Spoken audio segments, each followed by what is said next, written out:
We come to this place for magic. We come to AMC theaters to laugh, to cry, to care. Because we need that, all of us. That indescribable feeling we get when the lights begin to dim. And we go somewhere we've never been before.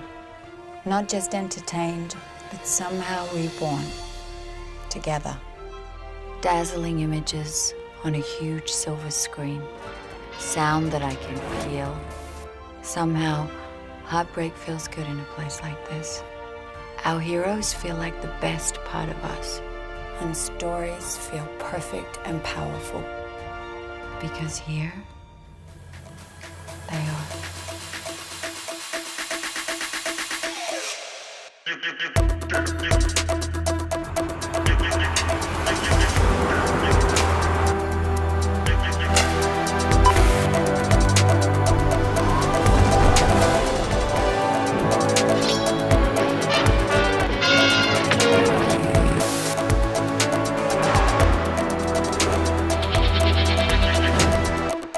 Shall we?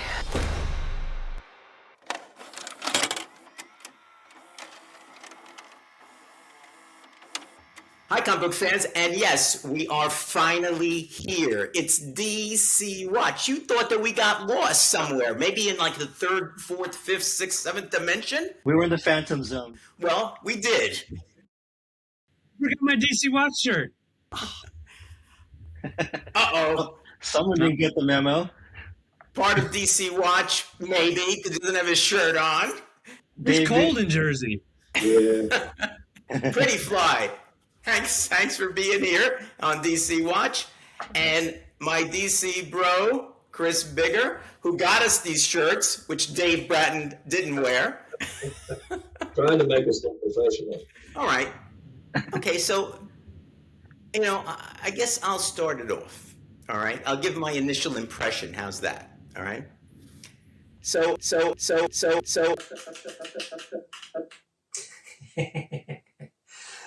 Oh, hey.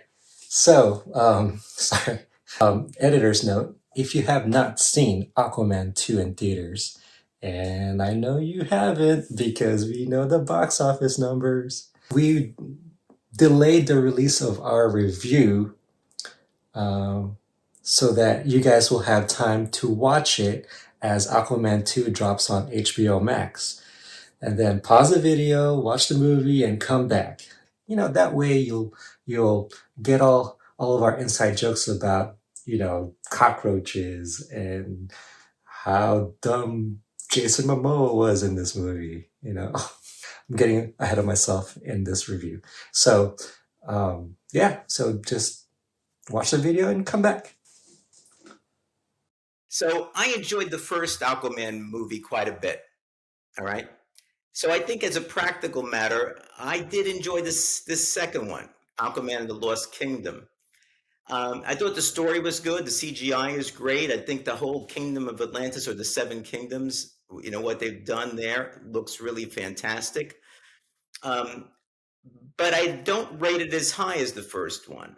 I think what they did was, and maybe it was Jason Momoa or whatever, Aquaman became more Jason Momoa than Jason Momoa became Aquaman. And it was kind of okay, but not what I expected. And so a lot of the jokes, and we're going to definitely have spoilers here since it's been out for almost a month. Some of the jokes, the whole cockroach eating routine and stuff like that, I don't know. Although I will point out the last scene we will ever have seen in a DCEU movie is Aquaman's brother eating a cockroach. Happy Days had Jumping the Shark, meant the show was creatively bankrupt at that point. It's like maybe eating the cockroach can be the new, like, when something just ends. Now, next time you review a movie, you'll say, well, did this movie, was it good or did it eat a cockroach? That's what Keep in mind, all right, DCEU started with a snap to a crunch. Exactly. I don't know. I liked Orm, and Arthur kind of getting together. Although there's some parts of it seemed a little strained, but it was good. I think Black Manta was really good, and the Black Trident peeps, whoever they were, pretty scary. Speaking of Black Manta, how awesome was the suit, huh? A good. It was the redesign was like was so much better than that big bulky helmet, kind of like, Spaceballs. What was his Dark name? helmet. Dark helmet. I can't breathe in this thing. But I love the redesign, so that's why every time he was on screen, I was like, oh, like giddy. It's like, oh. But you talk about that. But I think what's his name, Abdul Mateen, the guy. Mhm. He was good. He was really good. And Yeah. I think any He's a scene great he was actor. in, I think he stole the scene. Really, really good. And this is his second DC character, well, kind of loosely DC character. He was also Dr. Manhattan in HBO's Watchmen. Oh yeah. You guys ever seen that was one? he? Yeah, That's right. yeah.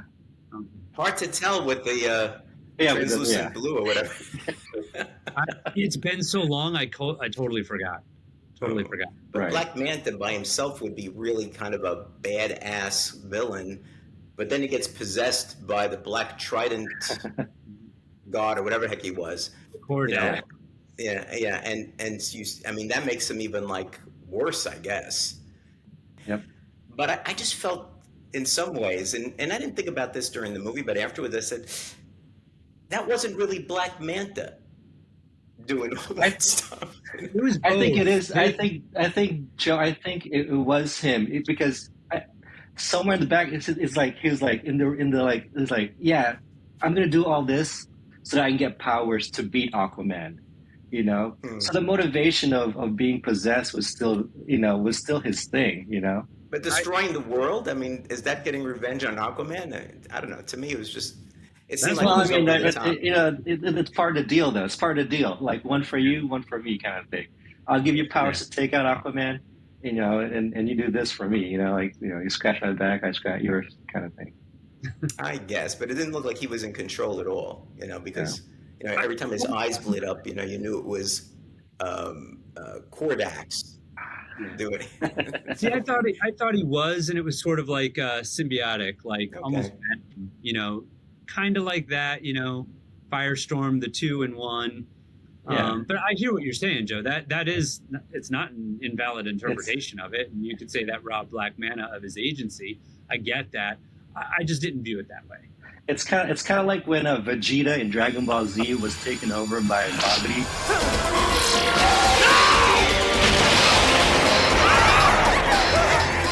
You let Babidi's spell take control of you, didn't you? Trev, the shipping guru, that reference was for you, all right? And you alone. No, for it. It's an anime reference. Black Manta to me was the best part of the whole movie. I mean, Yep. He done a phenomenal job. Chris, come makes on. The cockroach eating scenes were the best part of the movie. Come on. Well, I mean, what a way to end the DCEU, is eat a cockroach. Chris, you're right about Black Manta, and I think that's why I like the movie too, because I hate to do this, but if you compare it to the Marvels, where you know how bad a movie or how disappointing a movie can be when the villain of a superhero movie just plain sucks. Yeah, right. I mean, comparatively, Aquaman is way better. Way better. Yeah. I haven't seen the Marvels yet. I will. Yeah. Really? When it comes to Disney Plus, hey, I'm already paying for it. That's right. That's want right. to see it. I do want to see it because I want to make up my own mind. Yeah, it's worth checking out. Like Dave, let us make up your mind for you. Come on. Yeah, You I'm know just that'll saying, never work, Joe. It'll know. never work. I know. Yeah, But I I'm do want saying- to allude to something. Oh, I was just gonna say, like, a good villain goes a long way in these movies. So absolutely, Yes. 100%, 100%. Your hero is really oftentimes only as interesting as your villain. Not always, but that makes a big difference, a huge difference. I was actually kind of shocked at how much I liked the film. Not that I thought it was a great film, but unlike you, Joe, I didn't love the first Aquaman. And again, we've discussed this in previous episodes. I tend to like a movie better on the second viewing. In my first viewing of Aquaman, I was like, that just seemed kind of over the top, kind of cheesy. I didn't like it that much. And then I saw it again. I'm like, it was decent. It was okay, but I don't love that film. This one, I thought when I saw the trailers, I'm like, oh boy, this doesn't look that good. It doesn't even look as good as the first one, which I didn't love. And I went in, and I'll say this, for the first hour, I'm like, yeah, this is not great. I have to admit, I went in kind of tired. Long story short, I was tired, and I was really fighting to stay awake that first hour, and that's not a good sign. That second hour, I was in. I enjoyed it. I liked where the story went. I didn't think it was shocking where it went, but I thought it was entertainingly predictable to a degree. In some ways, not entirely predictable, but like it hit the right beats. When you watch something happen, you're like, oh, I'm glad that happened. Yeah, I was hoping it'd go there. Or, so I actually thought this film was pretty good. And if, and that's a conversation for another day. I don't think general audiences care too much about pretty good superhero movies anymore. It better be amazing and have tons of superheroes in them for people to show up now. But I thought it was pretty solid. I liked where the relationships went. I really liked, and if we're getting into spoilers here, and this is okay, and Eddie, Yeah. This is loosely, the circumstances are based on the comic run where Manta kidnaps and murders Aquaman's small child. Yeah. And I am so glad they deviated from that choice, that Aquaman saves his son. That was, if that had been the last thing we'd ever seen in the DCEU, is just an emotional downer. Like you, Dave, I fell asleep like in the beginning of the movie, right up until when Black Manta started showing up and doing his thing. I was like, oh, because like that the visual kept me awake. And what also kept me awake too was when the brothers finally teamed up, because it became like a cool buddy cop kind of movie, for the rest of the movie. So if you guys can like just stick through the first like 30 minutes of the movie, it gets much better. And see, I related to that because I have a borderline irredeemable brother who I would like to see a cockroach to. So it's funny, he says the same thing about you, Dave. Even when Doug's not in the stream, his isolation is still getting promoted. You trained us well, Doug. You trained us well. I heard he objected to that artist getting that opportunity. Doug tried to veto it, but Chris, what about you, man? Kind of like you, Dave. First Aquaman, of course, we didn't have DC watch back then. Not a big fan. I mean, not a big fan at all.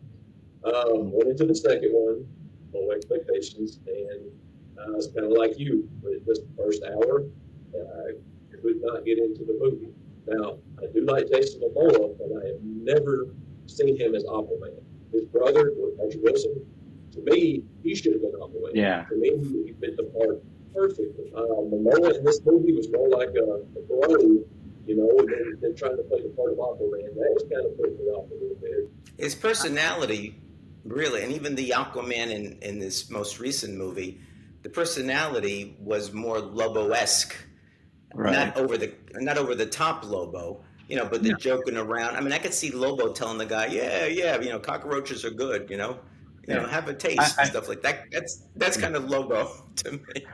They kind of made him to kind of like Thor now after Ragnarok. Yeah. You know what I mean? You know what I mean? Like, and to be fair with Marvel, I'm gonna give this movie the same criticism, and it's like it's just humor for humor's sake, So when I saw that, I'm like, oh, they're Thoring him up. So I did feel that. As the movie started progressing, with the halfway point, it starts getting a little more interesting to me. And started, I guess, working me up some because the whole battle with everything that's going on, and I had interest in it. But overall, as a movie, I don't know, I just couldn't get into this one as much as I thought I was going to. It surprised me how much Amber Heard was in the movie because, all the controversy before it come out. didn't expect her to have as big of a Oh, role yeah. as she did. So she and her character played, pretty crucial parts in it. Amber Heard, I think I'd love to know what else she might have filmed. But again, her part was small, but it was fine. But I thought, It's important but too. she was here. She was in the movie more than I thought she'd be, based on what the reports were during the whole. Agreed. It's like they made it seem like she only had like 1-2 frames in the movie. Yeah. That was it. Hi, bye. Yeah. No. But I love her, her role in it, being a mother and It was important. showing her. Yeah, she wrecked the house at the end, but. Because Amber Heard was not in there a lot, even though he was a father, you would think that there would be more of this community between him and his wife and the child. But actually, it was like him and his father. It was kind of like, I'm a father now, so I understand what my father went through. And you see him connecting with is his name Tom Curry? Connecting with his father a little bit more, where you would think it would be Amber Heard in that position. So going back to what you had to say, Chris, yeah, I mean, because of everything going on, she was not in there that much, and it looks like they like his father took the place of what Mira would have been, in the movie. At least in my view, I know when I had my kid, I was very close to my wife, and we were together raising the kid. And here, Mira's there occasionally. Yeah, I loved Nicole Kidman. I think for the part that she had, she was good. Tamura Morrison as Tom Curry. Yes. Now some good interaction there. Better here than Boba Fett. Tell you that much. Yeah, Boba Fett. The one unsung hero of the movie would have to be this Randall Park's character, the scientist. I forgot his name. I was just going to mention him. Yeah. Yeah, he did humor right in that movie. My quest for Atlantis has brought me to the ends of the earth. David Kane is losing his patience. If I don't turn up the Atlantean technology he's looking for soon, they're probably going to. You know what? Let's not even go there. I'm sure everything will be fine. I agree. Randall Park, I've always been a fan. I like how he does his comedy. I like the Young Rock TV show that The Rock did, and Randall Park was in it. One of my favorite, characters in that show. So I'm a huge Randall Park fan. I like Lenny said, his comedy is always a hit. He's always on with it. Well, how come you never mentioned her before? Well, you never asked. I didn't want to get too personal. That's why we're here, brother. Get personal. How are things in the bedroom? That's too far. Yeah, I felt that. And he also had a very interesting arc because he kind of he was forced to do stuff because Black Manta was going to kill him. And, and he was like a kind of a scaredy cat, no confidence. So he was went along. But at the end, when he risked his own life to rescue Arthur's kid. Right. So he had that cool arc, and every time I see a cool arc with a character in a movie, it's always a plus. They did that with most every character, which is one of the things I liked about the film. Mm-hmm. There were several, redemptions, in that, the fact that you're right, that character was important. Aquaman, made a different choice. Orm is now a decent citizen of the world. Eating cockroach eating citizen of the world. Yeah. And I'll tell you what, though, the one thing I liked, and again, we're getting into spoiler territory, is when Aquaman held out his hand to save Black Manta. Black Manta pulled his hand away and fell. Because I'm like, I think it would have been too much if Black Manta's like, we're buds now. I know I almost murdered your father and tried to murder your child, but, let's go out to Chili's and have a sit down and Brewskis, man, Brewskis all around. Exactly. I like that choice.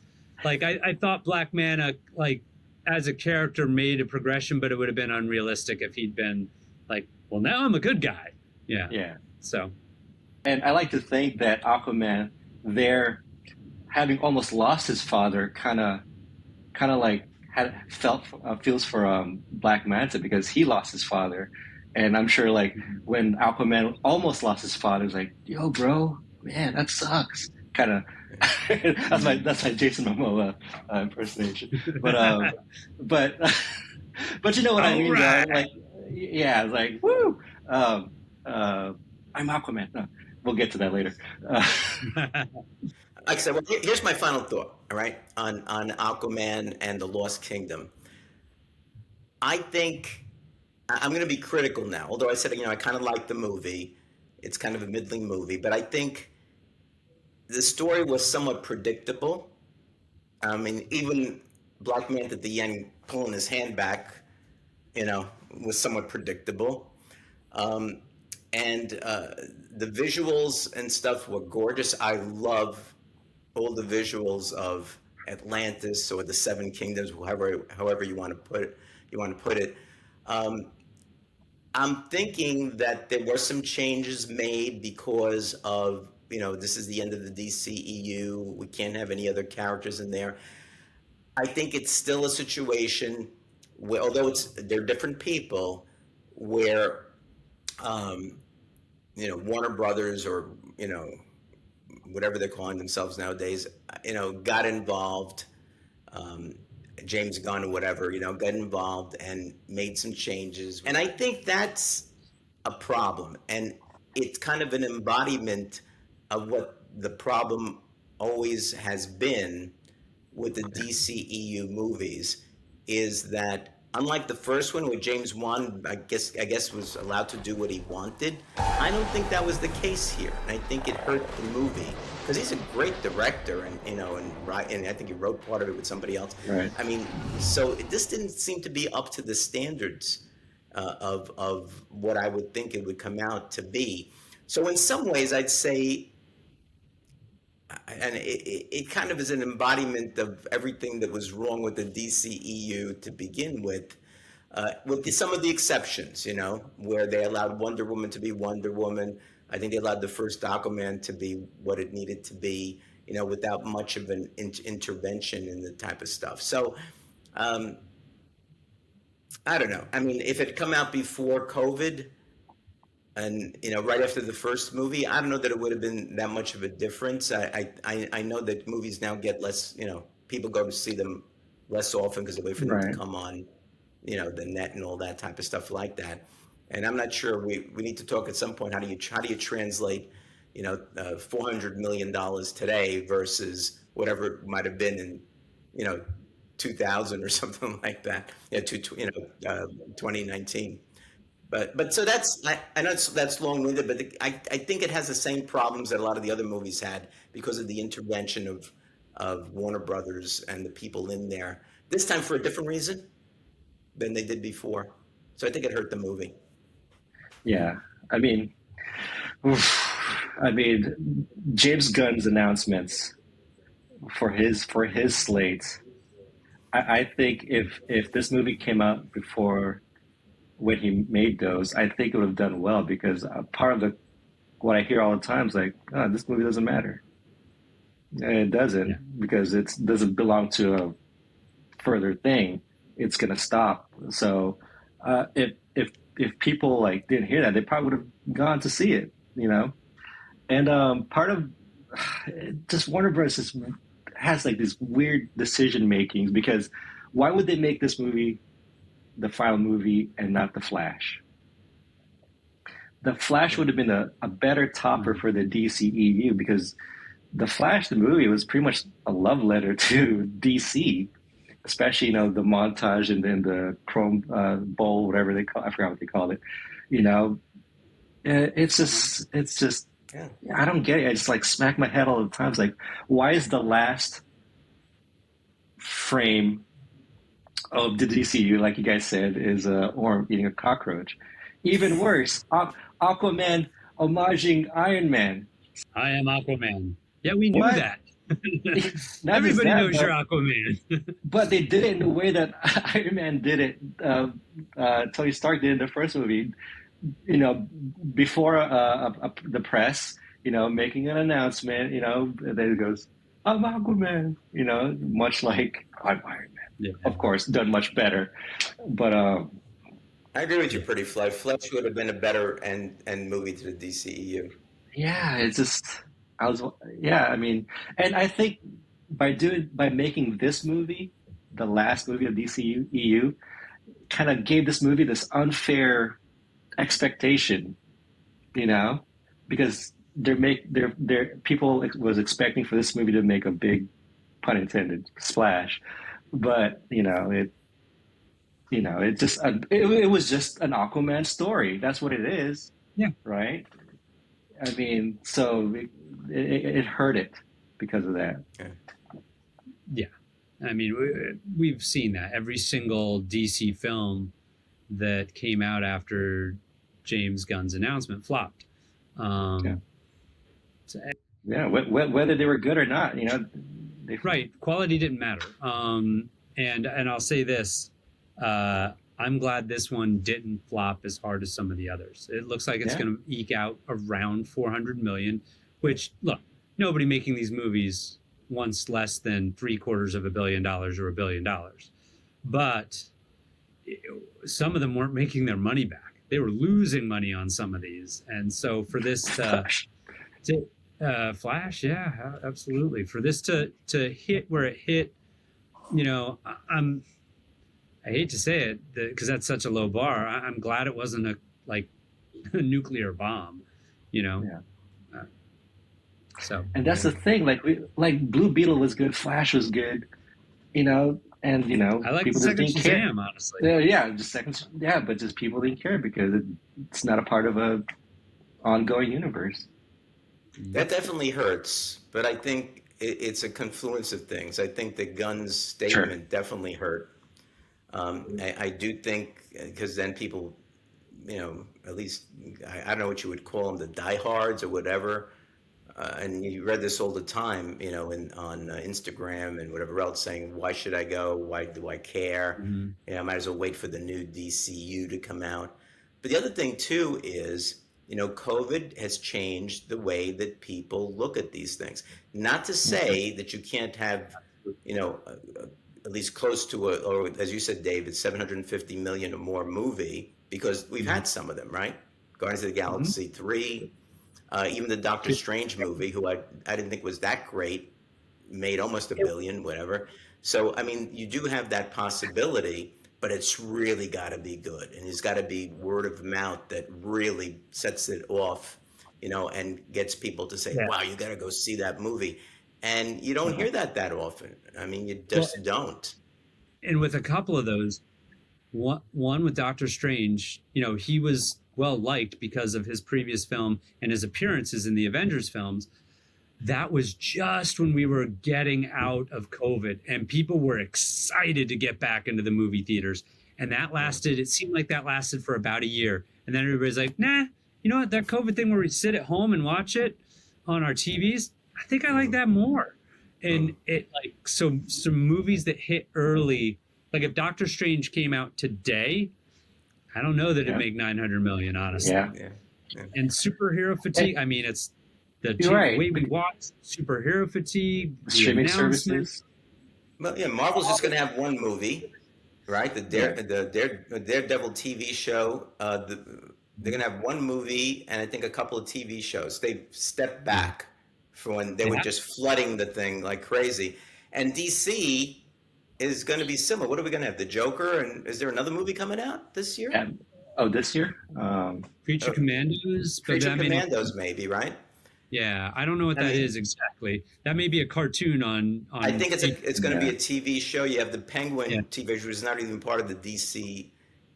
You have Amanda Waller's show, I think, might be there too. So you have maybe 3 TV shows and a movie, something like that.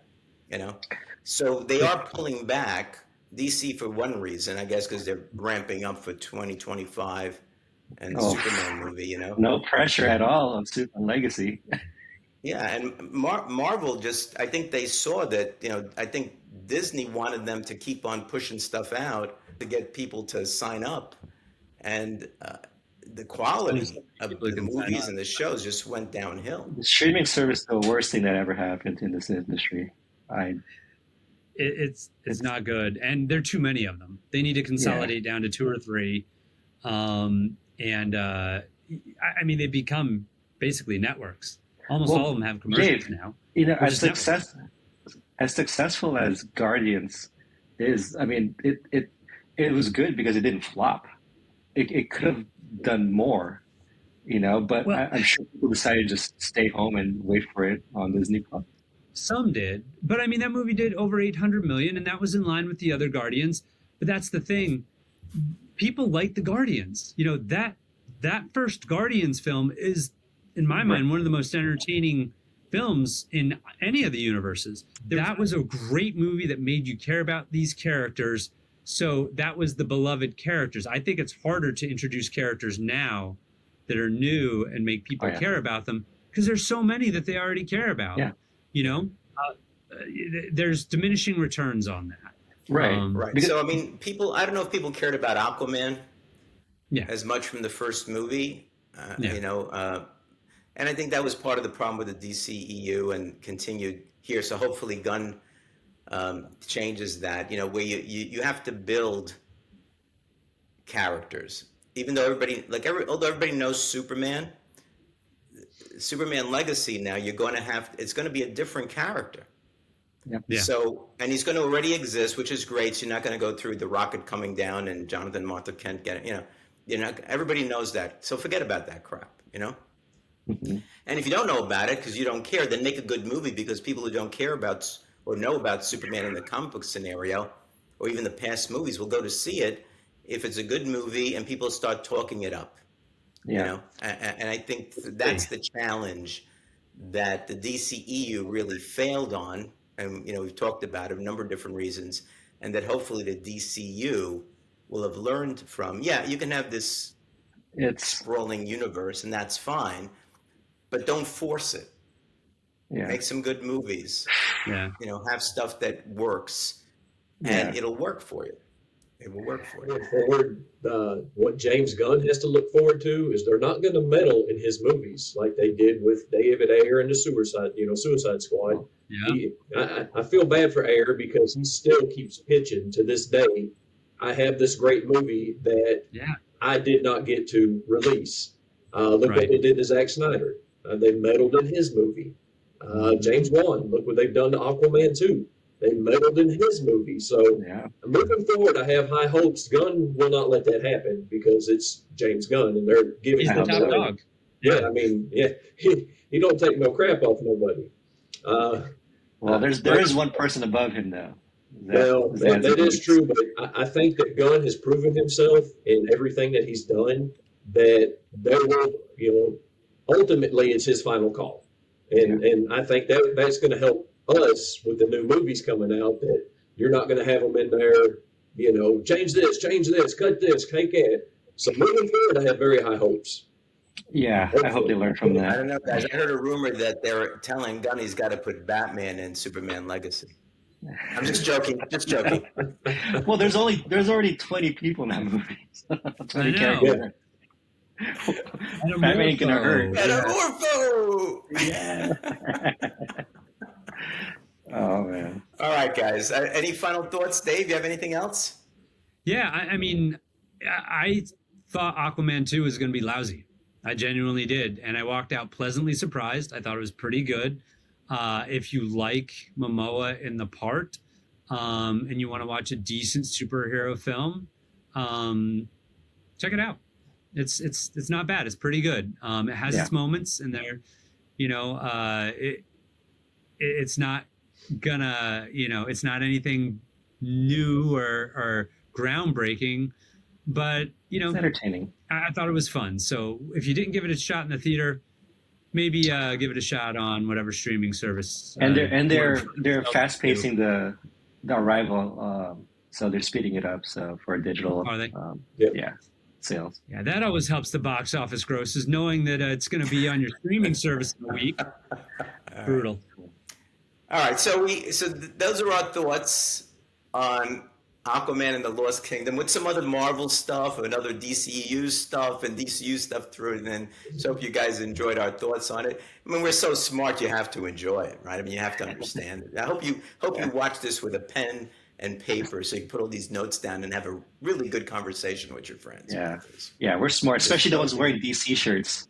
Yeah. That's right. If he's not wearing a DC shirt, ask him why. Anyway. You got cockroach. Oh, there we go. There you go. Action figure comedy skit is going to break out in this show. Yeah. Anyway, so, all right, thanks. So, Chris, Pretty Fly, Dave, thanks a lot. DC Watch is back. We have a couple of other shows that we're thinking about doing, so hopefully we'll get to do them soon, and you get to watch them here on the Anachronic Comics channel.